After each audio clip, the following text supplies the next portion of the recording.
देने के लिए एक व्यक्ति ने एक बार एक बकरे की बलि चढ़ाने की तैयारी आरंभ की। उसके बेटे बकरे को नदी में स्नान कराने ले गए। नहाने के समय बकरा एकाएक बड़ी जोर से हंसने लगा, फिर तत्काल दुख के आंसू भी बहाने लगा।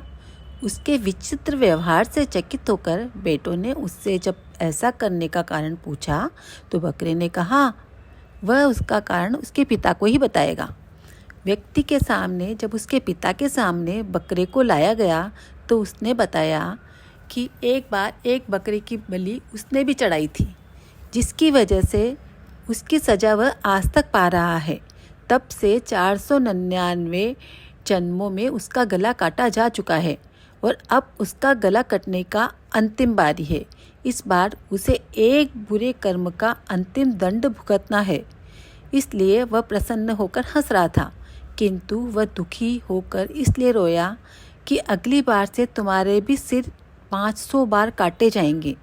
व्यक्ति ने उसकी बात को गंभीरता से लिया और उसके बलि की योजना स्थगित कर दी तथा अपने बेटों से कहा इसको पूरी तरह से पूर्ण संरक्षण में इसको सुरक्षित जगह पर छोड़ाओ।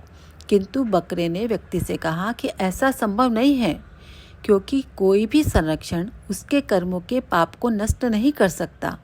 कोई भी प्राणी अपने कर्मों से मुक्त नहीं हो सकता।